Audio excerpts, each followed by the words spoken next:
Great. Can you guys hear me?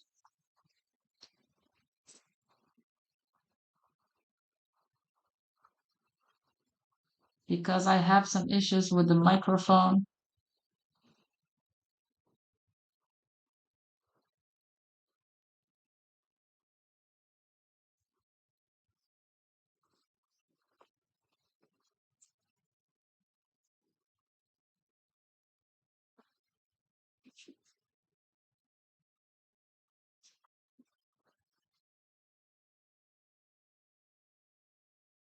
All right, nice. So then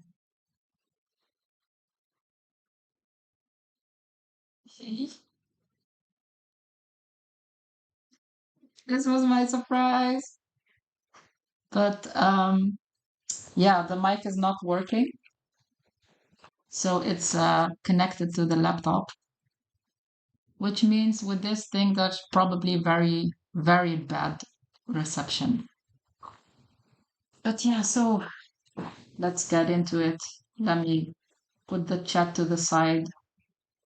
I barely see anything, so sorry if I ignore you guys. So, welcome to the presentation, the live. I am always nervous at the beginning, so let me just share that and start with my, as usual, disclaimer, which is more of a warning because you guys know that I can jump from topic to topic. I switch a lot of things up. What's also not helpful is that I'm extremely claustrophobic.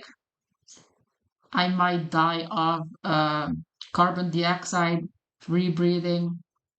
So that's it. That's why you might hear me be out of breath. So then let me check the chat this way because I don't see anything. So I have to like put it in my face. Yeah, introduction. So I put a question mark there because I don't like introducing myself. It's boring, it's cliche. So I was like, let me think about whether I feel like doing an introduction. But I decided instead of an introduction to do something else instead, which is explain to you guys why I am super cranky and aggressive and in a bad mood. Whereas normally I'm very excited and happy to do this kinds of stuff, especially if there's like crazy stuff involved. I know I have, by the way, I probably sound very nervous, but I'm like out of oxygen in here. So I'm gonna take it off in a bit, but I want to keep it on for now. So, why am I cranky? The irony of me giving a life training about trauma and then being triggered in the same week in a topic that's very close to this is like I don't know how this type of stuff keeps happening to me. So, wait, let me get my notes. And let me check if you guys still see the same thing as I see. Wait, it's frozen. Oh no, it's not frozen. I'm just moving very slow. LOL. And let me check the chat. Let me sense of love to you guys. So yeah, the notes are useless because I can't see anything. Okay. Mm, yeah, okay. So yeah, I remember. I remember. I remember. Usually transparency calms me down.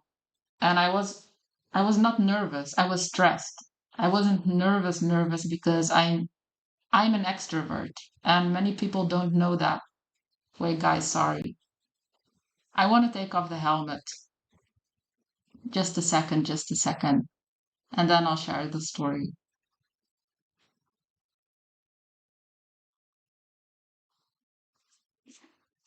Okay. Oh, oh my God, it feels like I'm diving out of the water. Sorry, it's more boring, but I can't really talk that way. I'll try to put it back on during the AMA. But yeah, what was the trigger? It's that I did a test live before this, and I was very excited. I was very happy. I felt like my true self came out. So I was happy about that. And I shared a funny story, a funny part of the live. And I got this comment that it seemed acted, which really hit me because it reminded me of the fact that I kind of trained myself to be less extroverted because, well, I kind of grew up with negativity as a response to any type of expression that I showed. So I kind of taught myself to be quiet and invisible to spare myself the headache.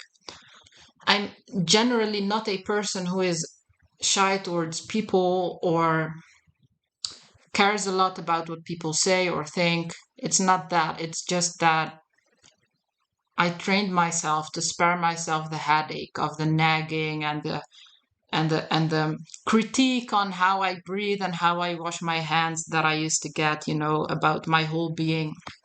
So a lot of people used to think that I was very quiet and yeah, that I was quiet, that I was introverted, but I am not those things at all. I'm not always an extrovert, but the core of me is very extroverted. And so when I grew up and I became myself more, it would be strange to people to see me be expressive and open and talk. Some people would then think that I was like trying to get attention or something because they used to see me as a shy, introverted person, which I wasn't, again, just to stress it. And um, it was a like imagine the mental and spiritual syntax error that you get when you are being yourself and people think it's fake, but when you are suppressing who you are, then people think you're genuine. So that comment about acting, it kind of hit a sensitive place where I felt like the more I am myself, the more negative remarks I get. And it's weird because it's a trauma that's triggered. It isn't necessarily that I care a lot about people being negative because people are negative. But to finish up the story, it was a misconception because this person thought it was scripted. So they thought that I went to the room, recorded myself being happy, and then posted it, which it would be acting, but that's something that I would never do. So now to the point why am I cranky? Because I wanted to show up for people.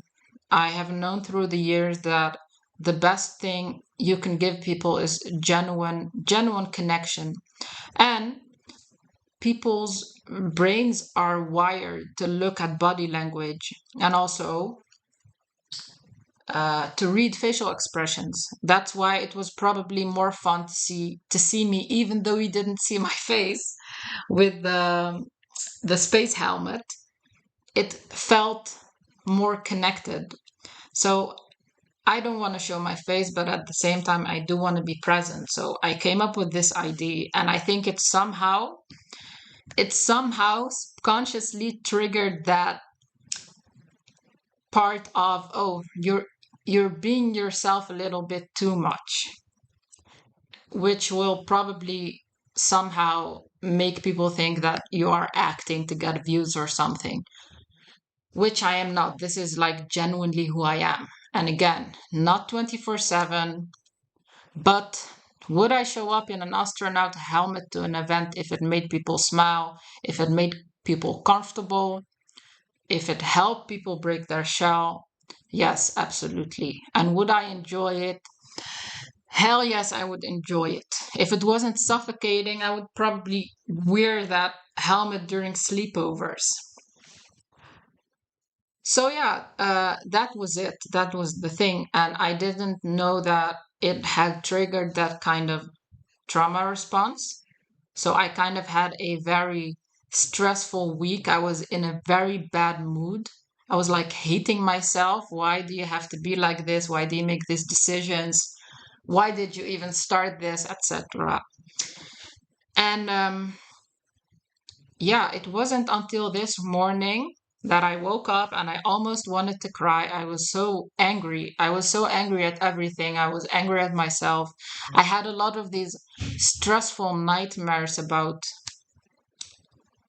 being a child again and living under that constant dismissal of who you are.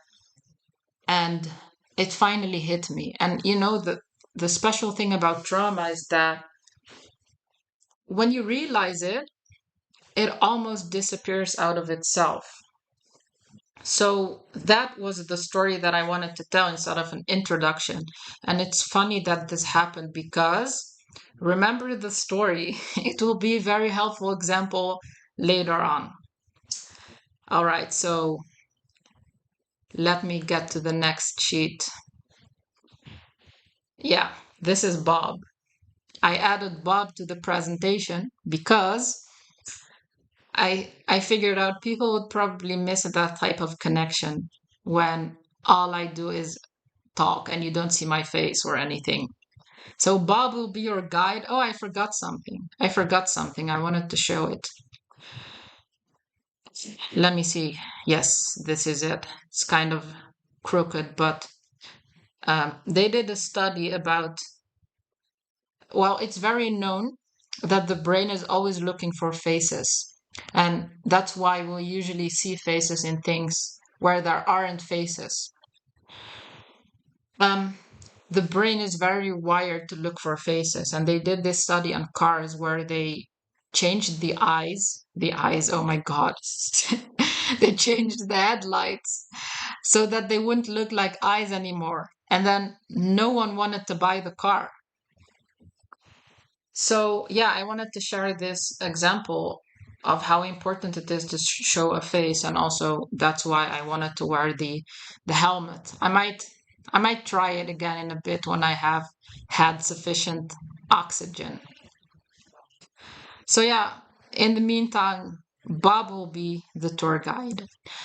Also, the goal of this training is to speak about the core of trauma.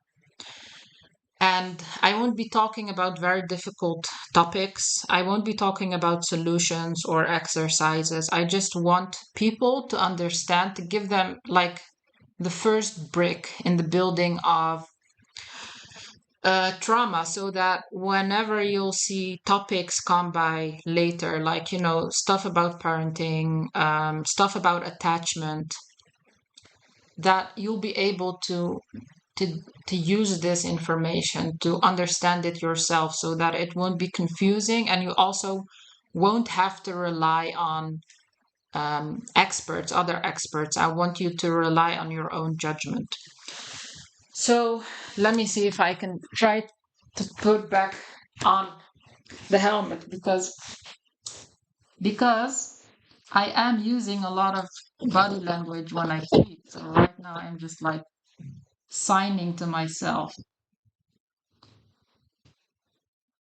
Okay, let's try again for 5 minutes. I can't even see my keyboard. And I have to be close to the computer because the microphone is not working. So, why is trauma the topic of the 21st century? I'm already out of breath. Okay, but I'm gonna try and be short. This is Maslow's pyramid. By the way, I also might mispronounce some things because I used to skip class at school and then reread everything. So some words I've only read. But this is Maslow's hierarchy of needs, which shows the hierarchy of needs, obviously. But the theory is that it starts from here and then it builds up until you get to self actualization. And um, this is a model. I just want to use that as a disclaimer. A model is not like scientifically accurate, it's not mathematical. So don't complain about, oh, but it doesn't work in this situation, or it has been debunked. You can't debunk a visual model that's aimed to be a representation, okay? But I'm getting off track. Yeah, so the the theory is that if physical needs is not oh yeah, sorry. Let me share example. Sorry, by the way, I can't see what you guys are seeing. So physical needs are sleep, food, a roof over your head, not having pain, um, water, all those very basic things. Then the second one, safety and security, obviously.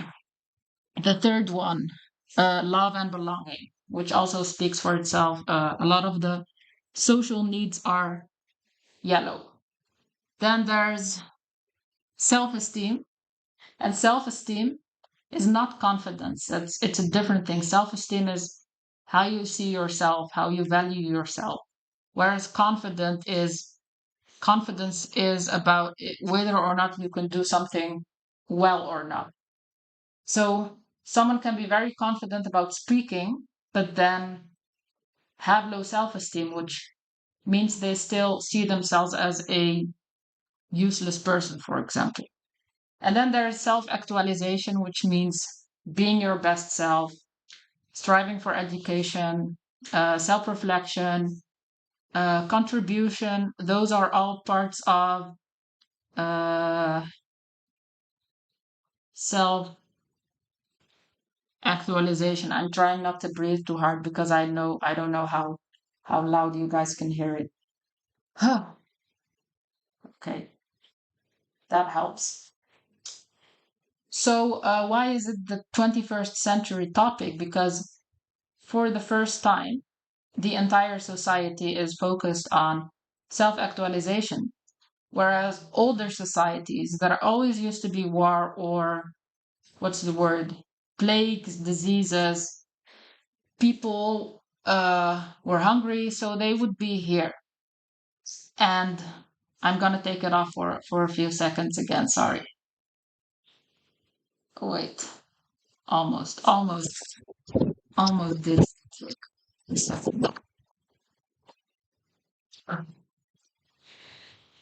Oh my god. Okay, I'm.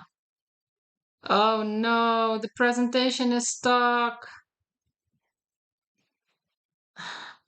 Why? It's not connected well. Oh man, and I remember even saying that I was gonna be so upset if everything went wrong. Let me check. We were supposed to be here. Oh, you guys were saying it. One second.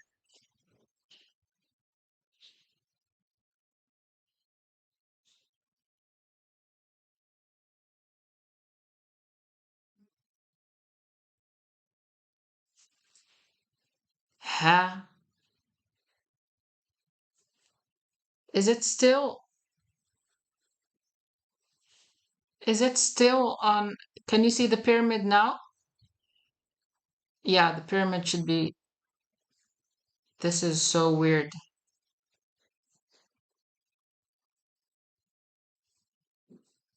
Okay, it should be visible now, right? Is it visible?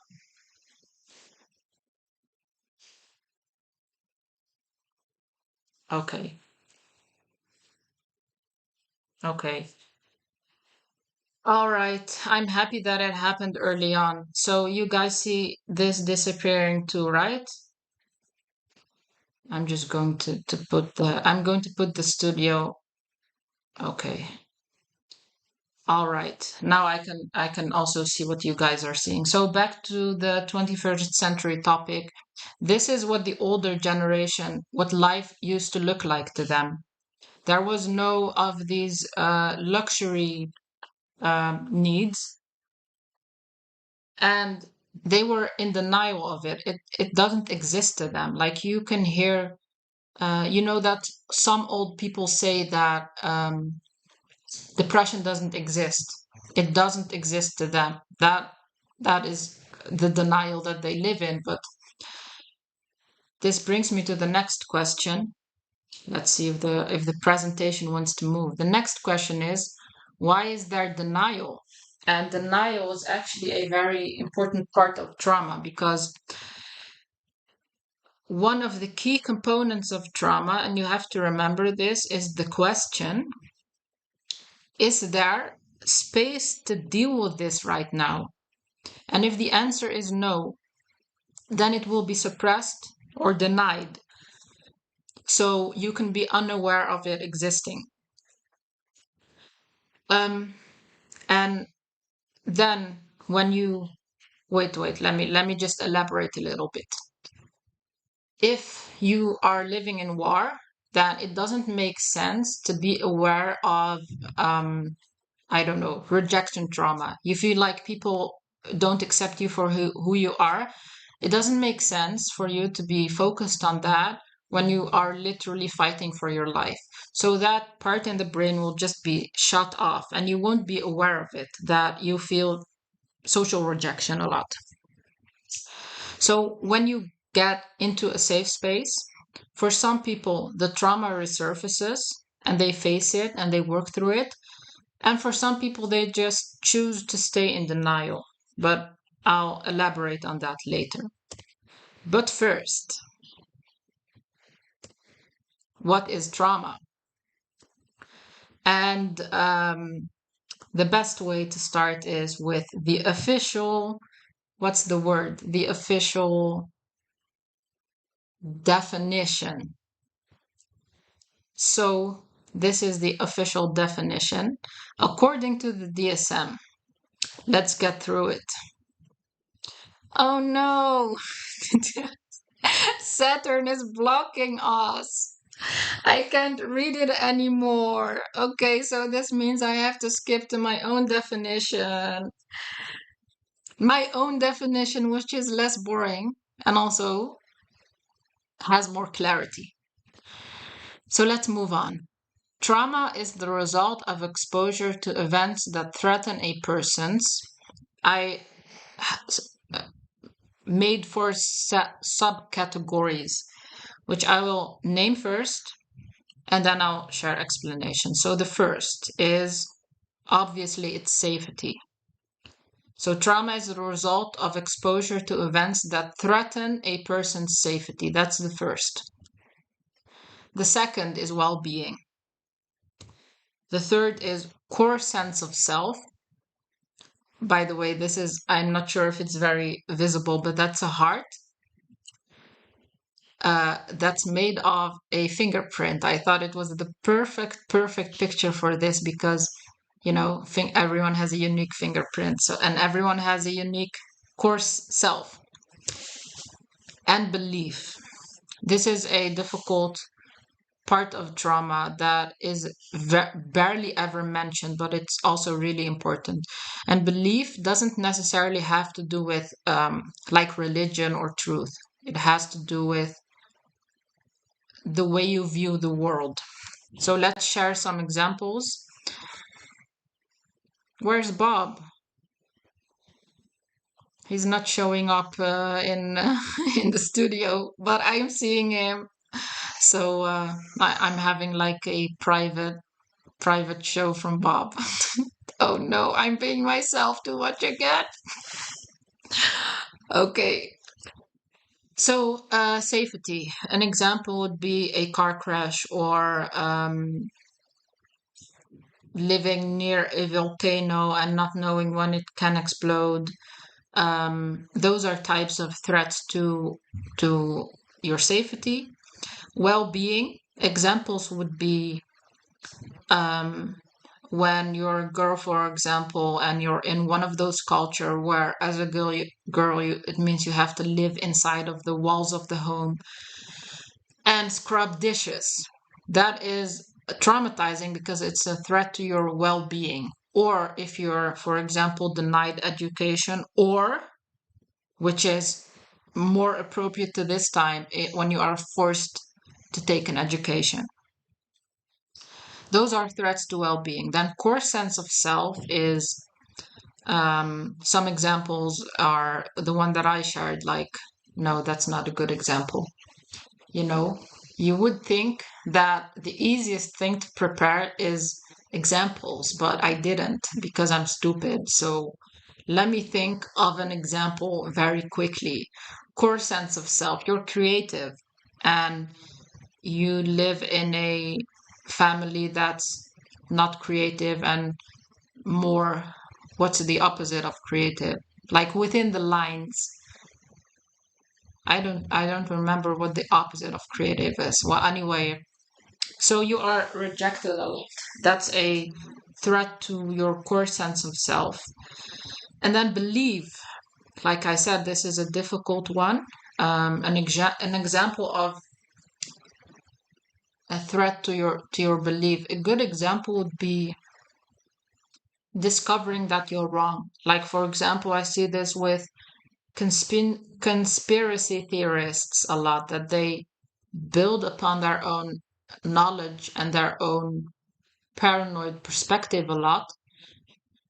So if they are faced with the fact that most of their beliefs are hoaxes, that's actually traumatizing to them because that's how they view the world. I have more examples about belief trauma. So I'm going to elaborate on this a little more later on. So now we have the full definition, which is trauma is the result of exposure to events that threaten a person's safety, well-being, or core sense of self, belief about the world. This should be here. Anyway, so that's those four. And I actually wanted to ask the people who are viewing this right now to think about, there is one word in this definition that's vague and that we should elaborate. I wanted to ask the people to think along and then answer in the chat, but I know that there's a delay of about 2 or 3 minutes. So I'm going to give a minute for everyone to think about. There's one word here that I need to elaborate. What word here is still very undefined? Try to guess it or find it. And then after a minute, I'll continue. But probably the moment that I already started elaborating is when I will receive the chats of the answers. So just so you know, that's why I'm. Someone says there's a break.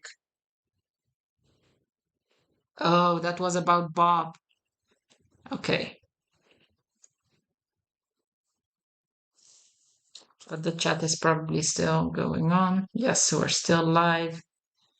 So, have you thought about the word? The word that I want to elaborate is, come on, PowerPoint. What the hell's happening? Oh my God, I'm so bad with technology. Okay. It took like an entire minute. The word that I want to elaborate is threat, which brings me to the next sheet. By the way, we're almost halfway. What is danger? What is danger actually? Because um, isn't it all interpretations of our brain? And one of the things that I get asked a lot is that why does the brain respond so startled by social rejection, for example, when that isn't really dangerous?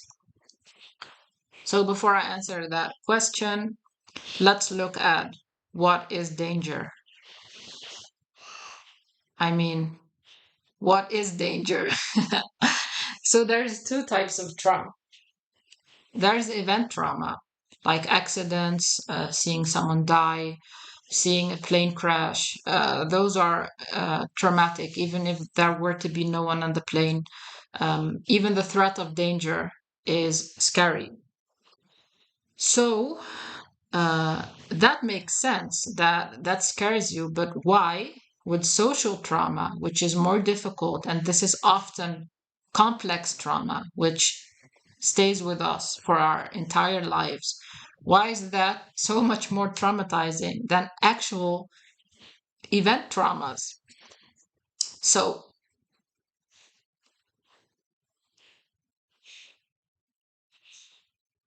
I wanted to zoom in on this and find three similar examples, but then I thought, it's kind of impossible.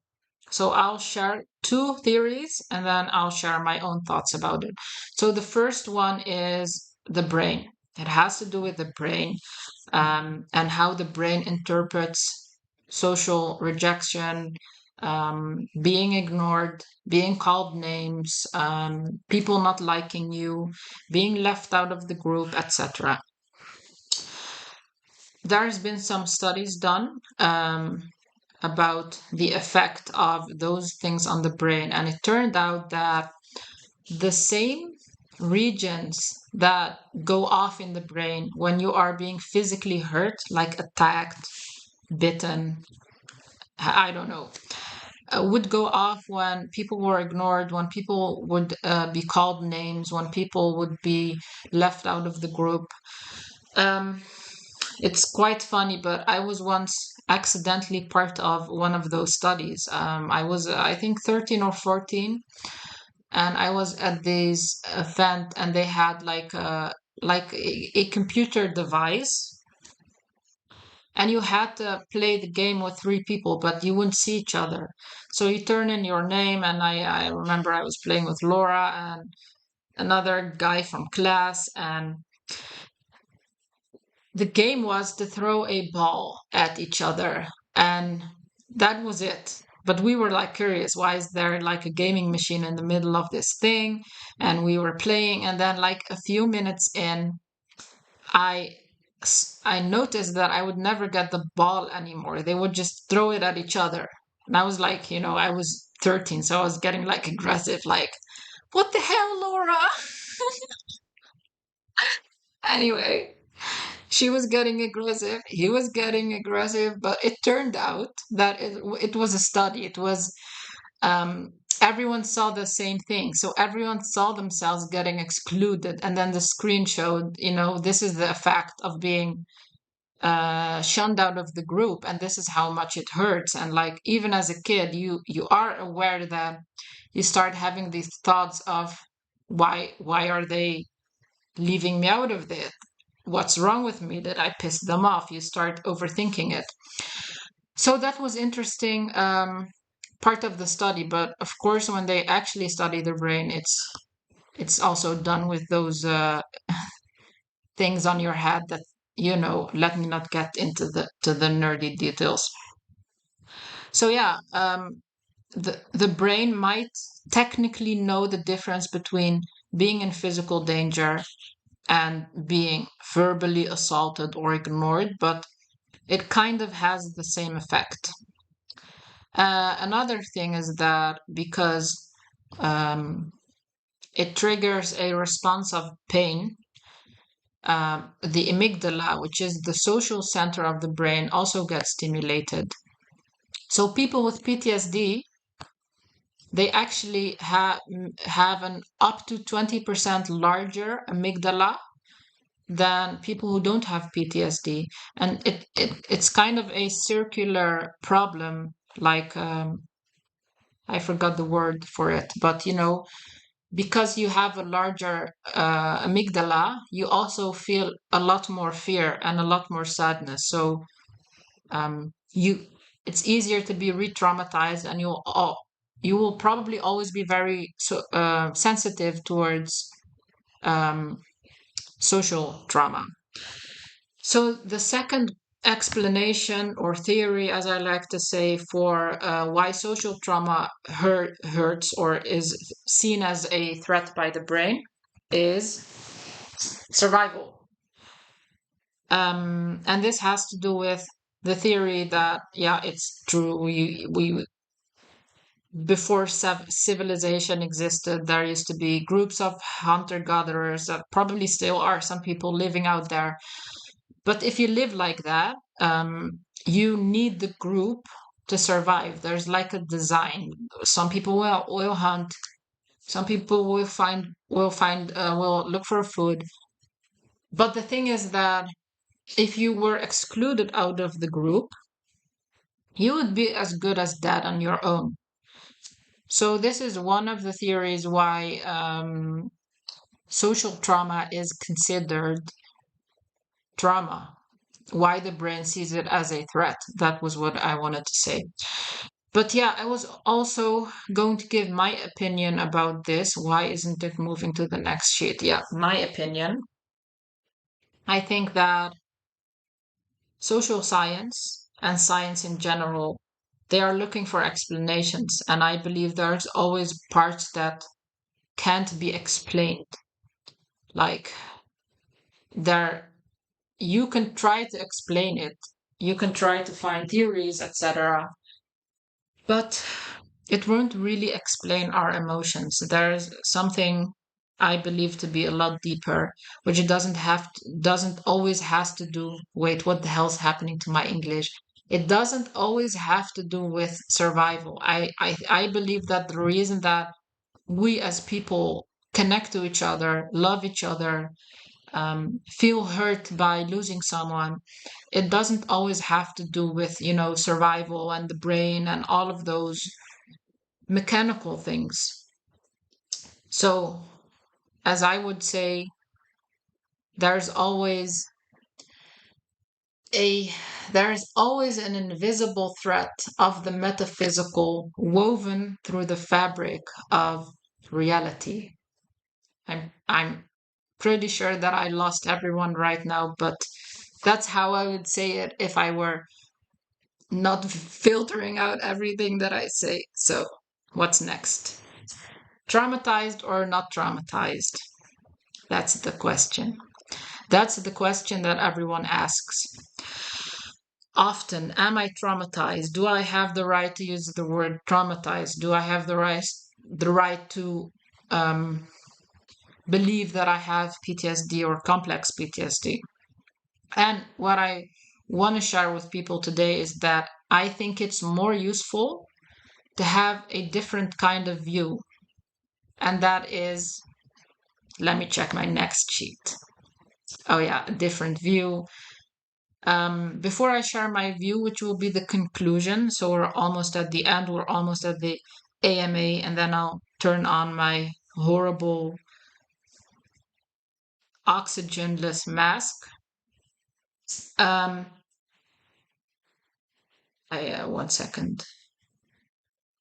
Yeah, so the conclusion will come at the end, but first I want to use this as an example.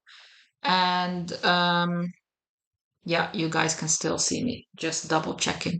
Also, I'm sorry, I turned off uh, the chat, so I don't see what you guys are saying. I noticed that I would get distracted by it, and there's always multiple streams of information in my head already. So let me just close one tab.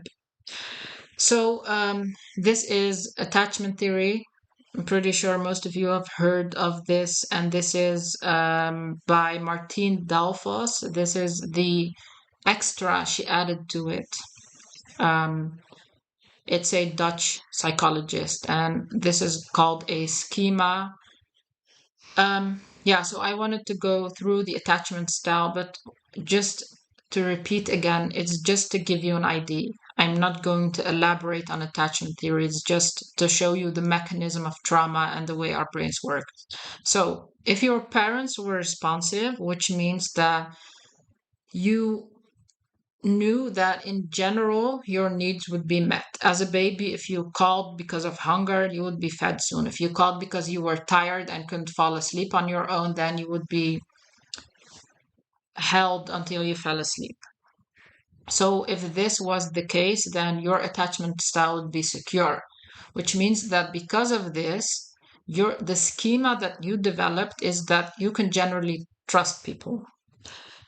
If your parents were unresponsive, which means that they did not respond to you asking them to fulfill your needs that you couldn't fulfill on your own as a child or a baby, then your attachment style is anxious, which means you probably need a lot of confirmation. And the schema that you developed is that you can't count on people. This is what you were taught at that age. Then there is, by the way, this is not the official names. I just wanted to make it more simple. So, selfishly responsive parents are parents that put their own needs ahead of yours. And an example that I often use is that, for example, a mother that wakes her baby up so that she can show her baby to the friends that are visiting, which means the mother has a need, the baby has a need, which is sleep, and the mother disrupts the baby to have her own need met. So the attachment style that flows forth from this is avoidant. And that's because those people have the schema that you don't want people near. They want something from you. They are bothering you. They are causing problems and headache. So the people with this attachment style are generally, they like to be on their own. And then the last one is inconsistent, which means that sometimes they're responsive, sometimes they're unresponsive, sometimes they're selfishly responsive, which creates the attachment style that that's called disorganized, which means that you don't know what the hell to even expect of humans. You don't know what humans are. You don't know if you can trust them or if you can't trust them, or if they're going to come and bother you. Um, yeah, I don't want to get into this too deep. So based on this, again, this was an example. Based on this, I created a sort of similar construct to show the way trauma works. So if the event was that you were neglected as a child, the threat, remember there were four: safety, well-being, core sense of self, and belief about the world. So this example is within the core sense of self. This is the threat that is located, the threat that's located when this is the trauma. And the mental concept could be, I am not worth attention. I wasn't worth taking care of. So that's what you take out of this.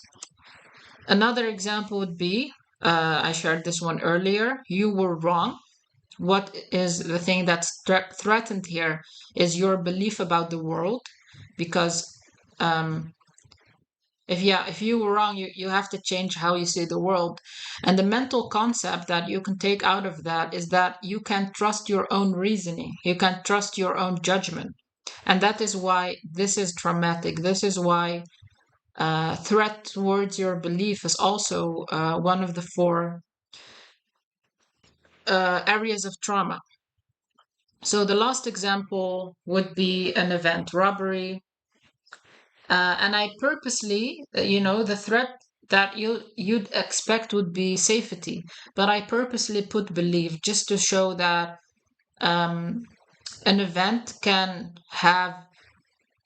traumatize you on multiple areas. So the threat is towards your belief. Maybe you thought that people were good and that you were safe with people, but then after the robbery you realize that, well, not you realize, that the thing that you take out of it, the mental concept is the world is evil. You don't know when the next attack will happen. People think about themselves. So right now I think that this is the last thing, is there's going to be a fourth row right here and now. So this is all the same, it just changed shape. I also added action and result. What's the action that you take based on these things that we discussed earlier? And with this, with the first one, neglect, threat towards a core sense of self, your core sense of self, the mental concept you take is I am not worth attention. The result would be, for example, self neglect, low self esteem, low self worth, people pleasing, etc. It could be anything. With the example that you were wrong, the result could be worry, second guessing, overthinking, confusion, mental crisis, spiritual crisis, you name it. Uh, oh, this one switched. Narcissistic abuse. It used to be robbery, but now it's narcissistic abuse.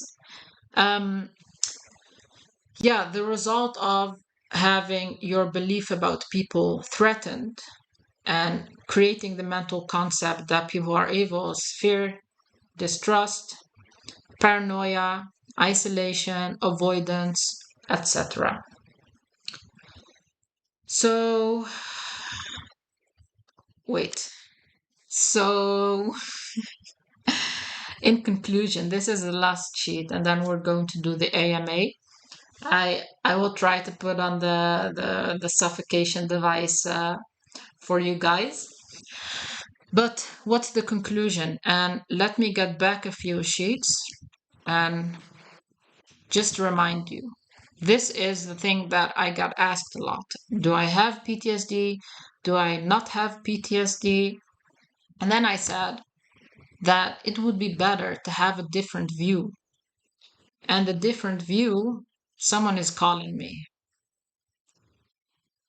The different view would be instead of having that discussion with yourself, am I traumatized? Am I overreacting? Am I self-pitying? Instead of that, try to look at what happened, what was threatened, what was the mental concept that you took out of it, and what is the action slash result. So let me share my example that I started with the space helmet thing.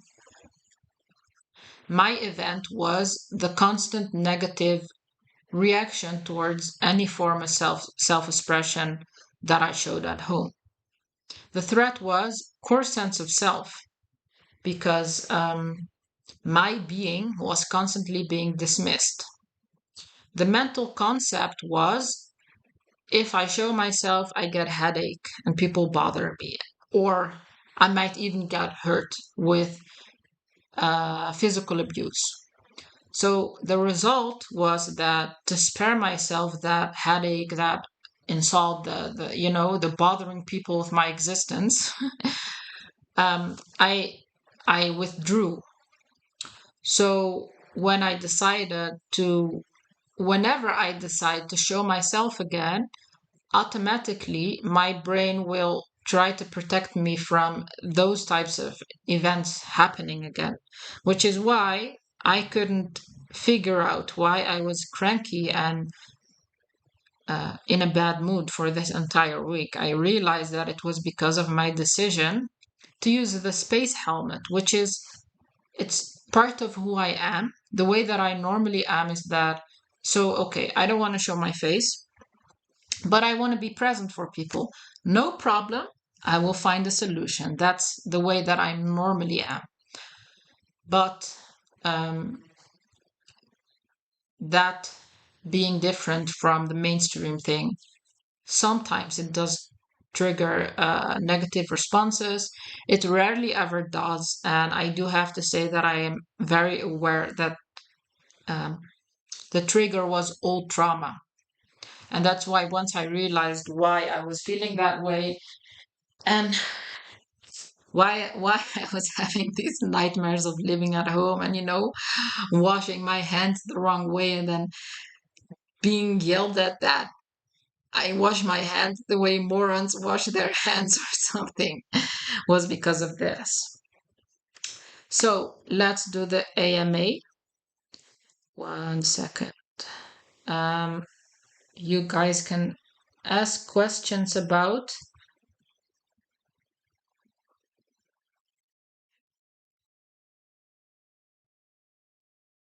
Oh my God, is what's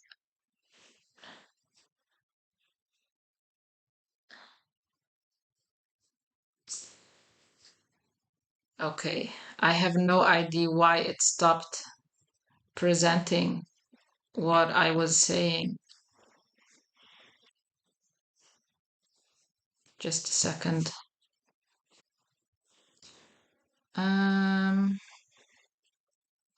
just a second. It seems like you can see what I'm doing after the responsive. The rest are being filled with.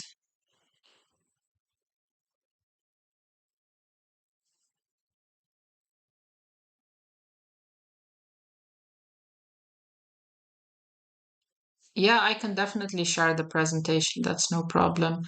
It was this one, right? It was this one. It should pop up in a few seconds and let me know if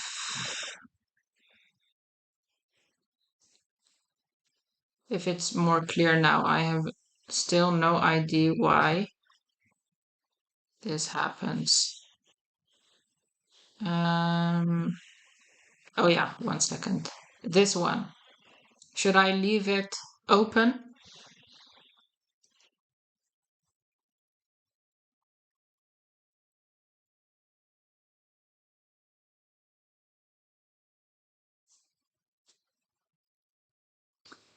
I'm gonna be so angry when I'm finished. Like 2023 is ruined. Let me just turn on my space helmet and then hit my head on the wall repeatedly.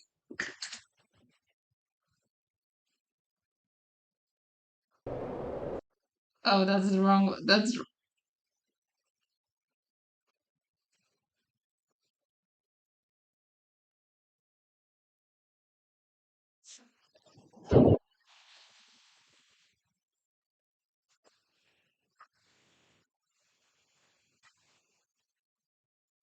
okay.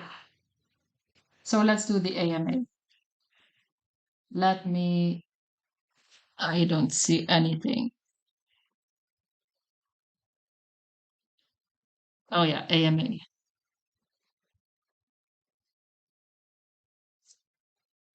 Okay. So you can type your questions whilst I answer a question that was asked um, in the back. So this was asked to me personally to talk about during the life special that is ruined by technology. But I'll create a link where you can download the presentation if I am able to do that with my boomer skills. Also, the chat is very delayed. So the question was, someone asked me to talk about weight and trauma. And this is probably because this was a client that I spoke with about. There was this large study done on women with severe obesity, and they tried to kind of force them to lose weight. So they had these programs where they would be fed, and um, they had a workout schedule, so they would eventually lose weight. It was not possible for them not to lose weight. And it turned out that a lot of these women got psychotic breakdowns. They became depressed. They became suicidal. They would get psychosis. So it seemed that it had a very negative effect on them. And so they dug into the study. You can actually look it up, it's very interesting. And it turned out that all of these women had endured sexual abuse.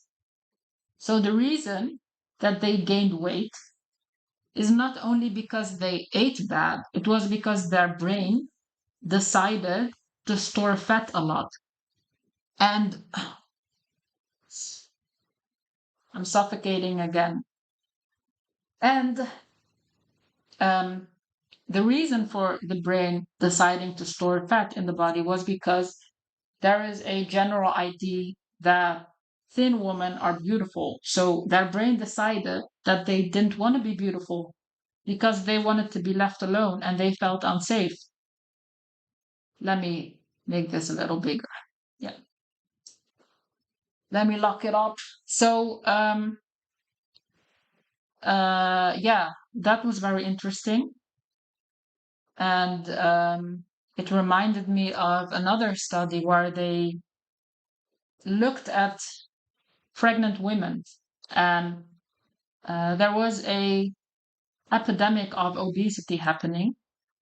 And it turned out that one of the reasons for those epidemics of obesity was that their mothers lived in a time during the Second World War when there was a lot of hunger, and they were starving most of the time, even during pregnancy. So the brains of the babies learned to understand that there was no food available. And so when they grew up and fast food became a thing and the world started thriving and there was no hunger, um, food was available, but their brains were still thinking, this can stop anytime. We've already uh, we've already experienced hunger, so let's store all of this food. Let me take a breath. Ah, I'm pretty sure I'm only breathing in carbon dioxide. So, yeah, let me check the questions in the meanwhile on my phone because it's slower in the studio, believe it or not. Okay.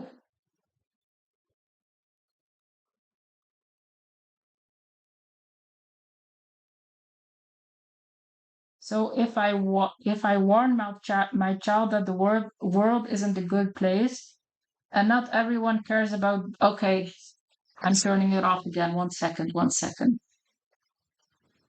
Sorry. Oh, okay. If I warn my children that the world isn't a good place and not everyone cares about being good and being a good Muslim, that would be helpful to prepare for trauma in case it were to happen. To some extent, it does. It depends on how accurate you are. So if you become over paranoid and they see the world as too dark and too evil, then they will probably be fearful. But if you are too positive and they are kind of naive, then the first evil, or as Jordan Peterson says, the first malevolence that they will see from people will shock them. It will shock their system. It will it may traumatize. It will probably traumatize them. Okay, so I hope that answers the question. Let me read the rest. Um,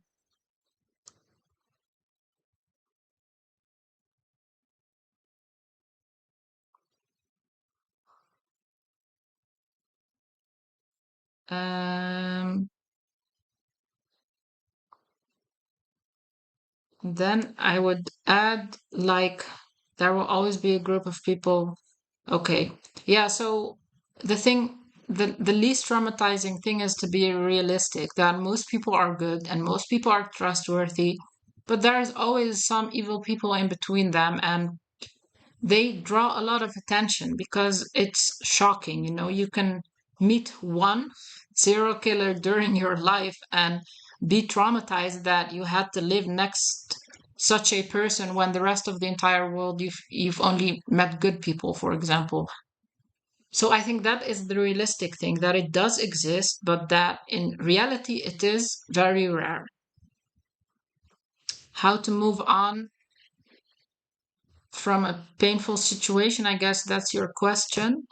Um, can you elaborate the question a little? What kind of um, painful event? And I'll read the rest in between, in the meanwhile. Um,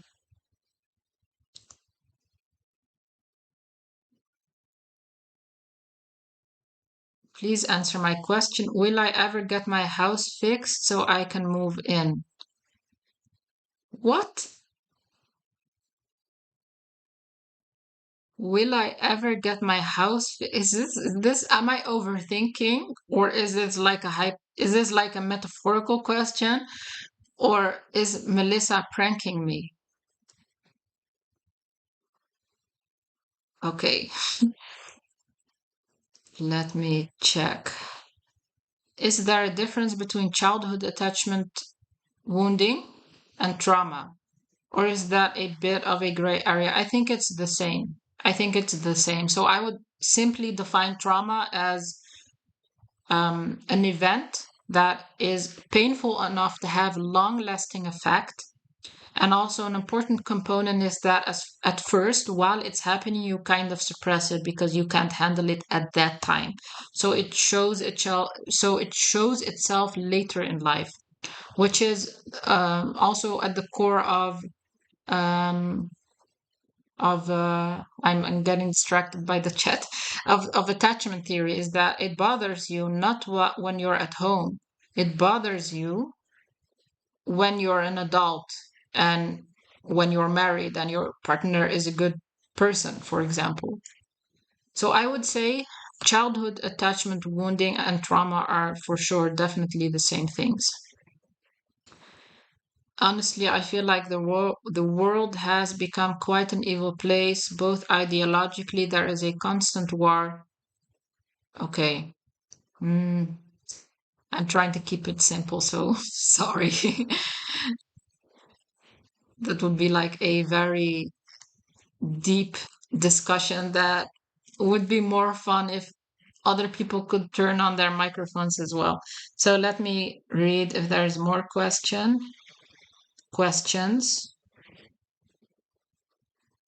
Okay, Melissa said no. Can you please explain? What do you mean by your question? Um, and about the statistics comment, um, I actually was taught quite the opposite. That statistics show that this is the best time to be alive, and if we lived like 100 or 200 years earlier, we'd probably all be dead by now. So I don't know. I think these types of questions are almost impossible to answer. I have some other questions that were asked when I posted this event. They were so I noted them.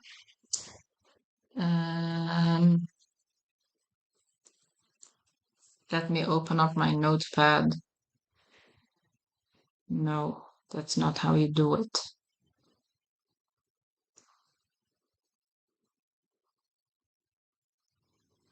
A question was someone asked me if the brain gets damaged by trauma, because I do know that well, the question was, does the brain get damaged by trauma? Then I wanted to say, like, I do know that that is the definition that Dr. Bessel van der Kolk stands by. He says that child abuse is a form of creating brain damage, even if it's not physical abuse. But I personally think that I would say it otherwise.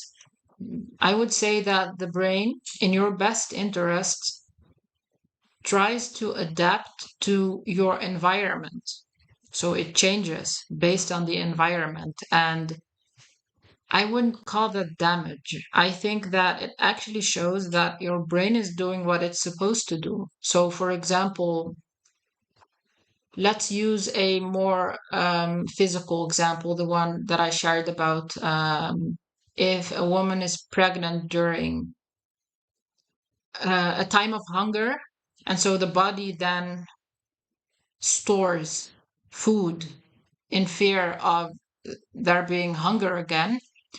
I would not call that damage to the system. I would say that the system is doing exactly what it's supposed to do. So this view I think would help us to be more maybe grateful that we were created this way, and also to look at it positively, because your brain in the end is just doing its job. It's just a protective thing, a protective mush in our heads.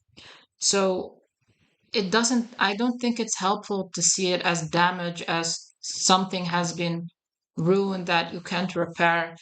I would say your brain has adjusted. Maybe the environment is no longer as dangerous as it was. Maybe there's no danger at all. But instead of thinking, okay, that that damaged my brain, try to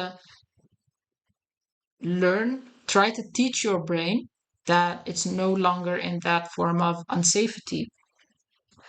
Because I do believe that the brain can change back, and that's very difficult to do if you believe that it's been damaged beyond repair. Okay. Um, I'm going to stay for 5 more minutes. So where the hell is the studio? Oh, here. Okay, this is no longer important. I can't find the chat. Like, I need an assistant. Okay. I see some more questions. Okay, first let me. Okay. Um, I got an interesting question. It's just kind of, or more a comment, it's just kind of hard to figure out what is realistic. Negativity, doesn't that kind of depend on what you've been through and have seen? I think that being realistic is being able to neutrally look at the facts. And I think also accept that you can't prepare for everything and you can't know everything. So Um, I guess this is about how do you prepare your kids to be in the world. I would I would advise them to always be honest, because the more honest you are, the more you can trust your own judgment. And the more dishonest you are, the more you are a corrupt being. And if you are a corrupt being, then you can trust your judgment. So you will always be feeling unsafe. So I would teach children to be honest about what they see, and try, when you are analyzing the world, try to do it neutrally, because anything that triggers strong emotions, like, I don't know, what's you used an example, child trafficking. It seems very present.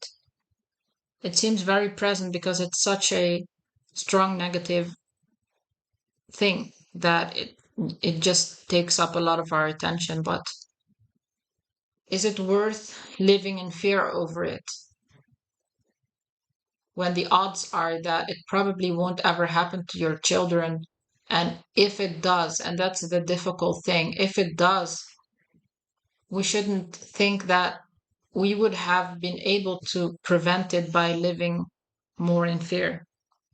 Okay, sorry, I think it's a little too deep.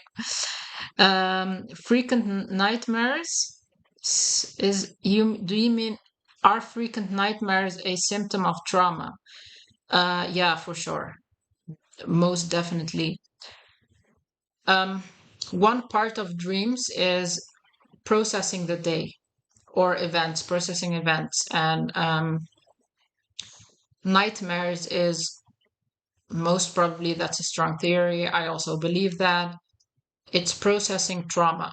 And again, I shared the personal example. I was having a lot of nightmares this week, like those stress types of nightmares. And I know that it was very related to me showing up, and then the old mechanisms turning themselves on.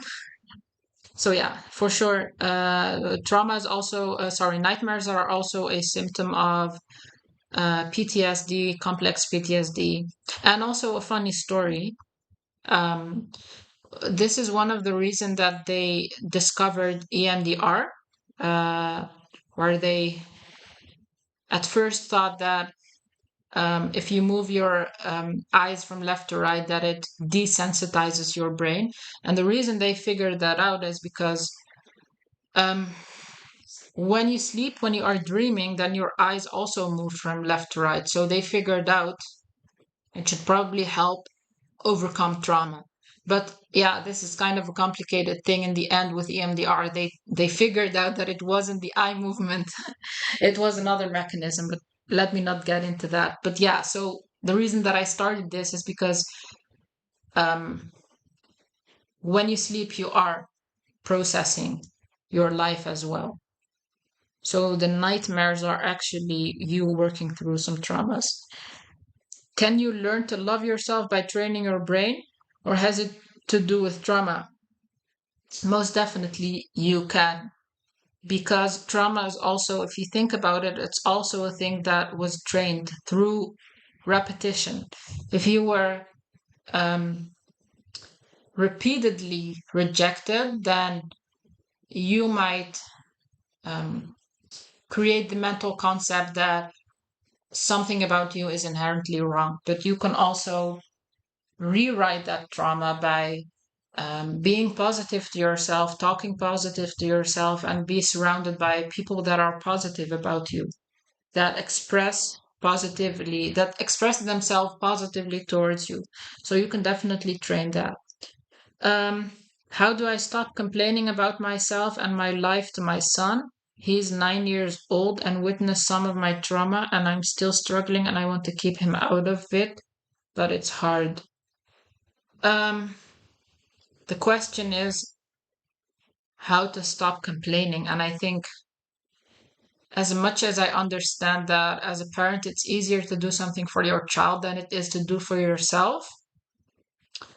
This is something that is intrinsic. It's like something inside of you that happens automatically.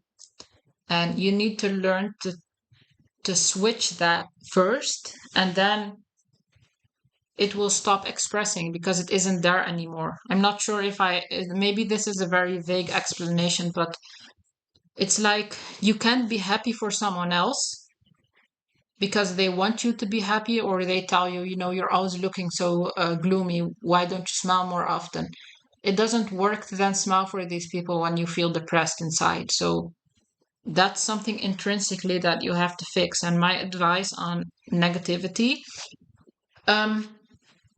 so the brain is more prone to look for problems and to be negative, so to say, than it is to be positive, because the like the fact that the brain looks at negative things is to protect yourself from danger, from threats, from unsafety. So it's more important to look at, well, in that sense, it's more important to look at the negative things than at the positive things.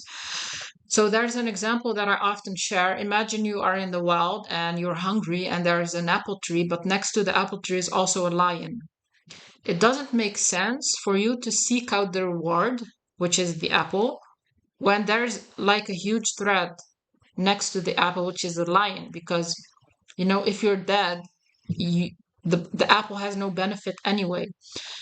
So this is why the brain looks at the negative things, which are seen as threats or danger, way more than they look at things that you can gain or benefit from.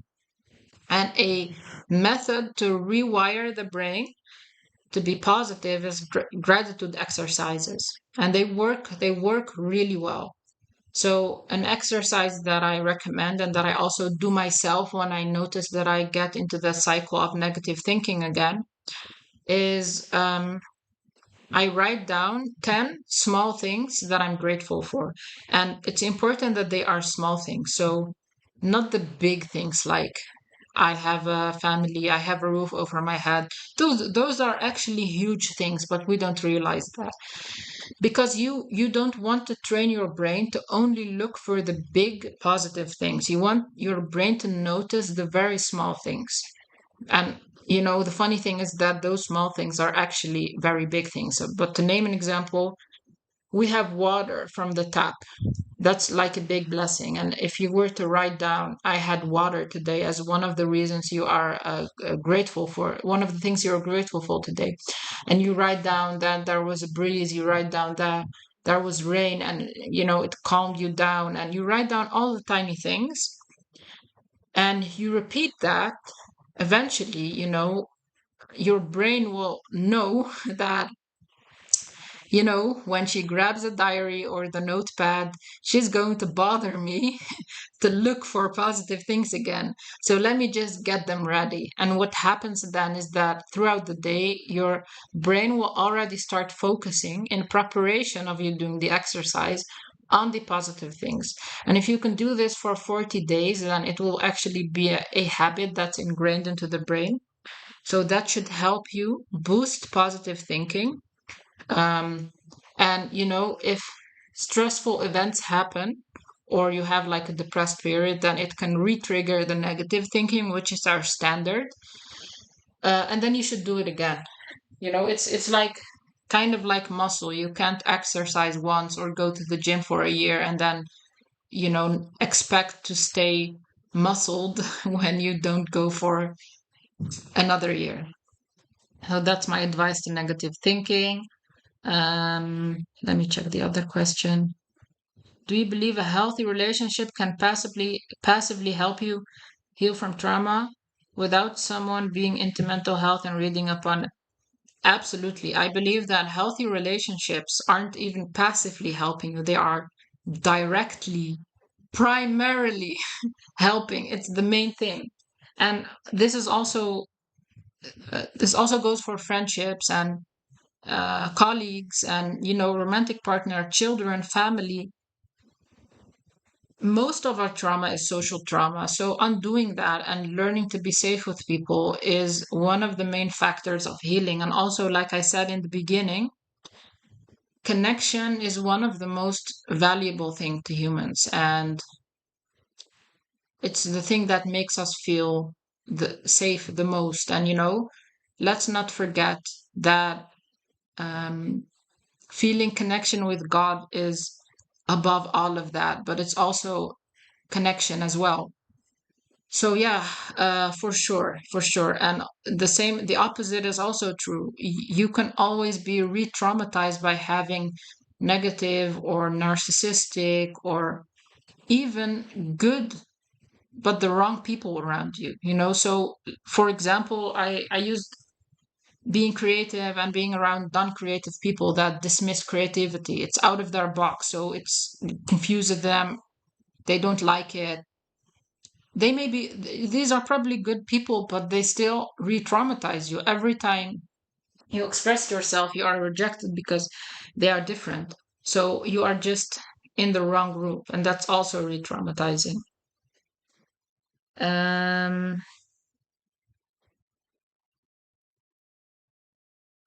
okay, so about the negative thinking, the question is, it only starts when I'm triggered badly, so I need to learn how to control them and stay positive. Yeah, the thing about triggers is knowledge is power. Just try to reflect on yourself and your triggers as much as you can, and then at one point you will start to recognize yourself being triggered before it escalates. All of us humans are being triggered, and like I said with my personal example, sometimes just being aware of the fact that you're triggered, that for example you want to yell at your child, but then you realize that he did something that, I don't know, a parent used to do and it triggered you, and you're actually angry at your parent and not at your child. It kind of, being aware of that already solves the problem. So, um, yeah, I think I'm going to round up because okay, some more questions coming. What can you do to learn to sit relaxed next to a driver? If you have, can you repeat the question? I think. Oh, if you have almost. Oh yeah, I get it. So you had an accident. or almost an accident, and now you can't relax anymore when you're driving. Is that right?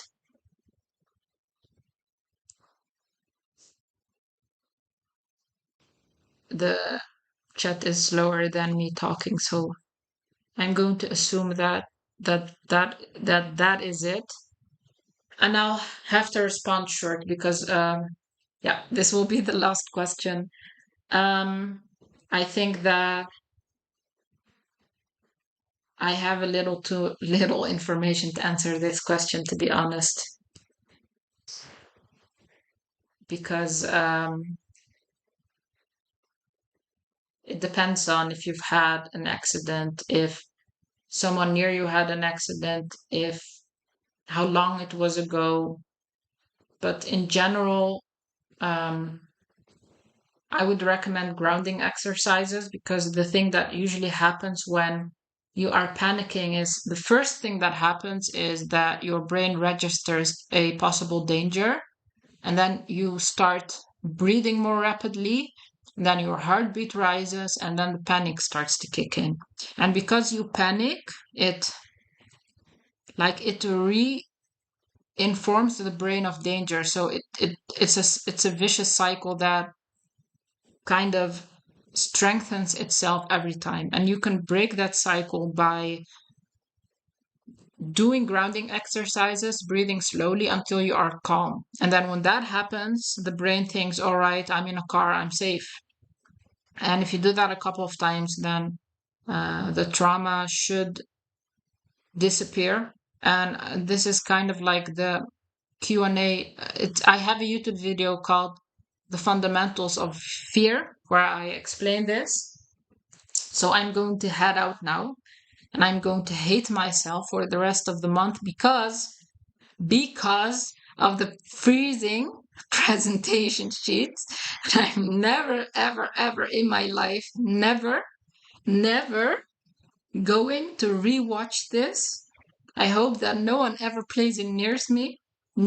I hope that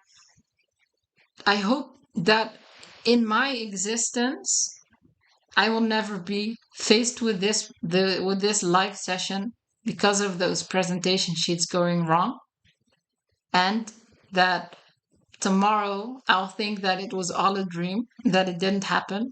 It's not because I'm a perfectionist, it's because I I like to call it I strive for excellence, which sounds better than being a perfectionistic. But yeah, okay. Thank you for being here. Love you guys all. Wait. 1 second, 1 second, 1 second.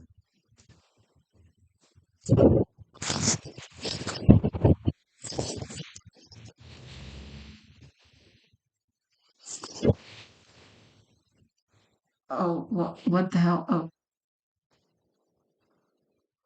love you guys for being here. Bye.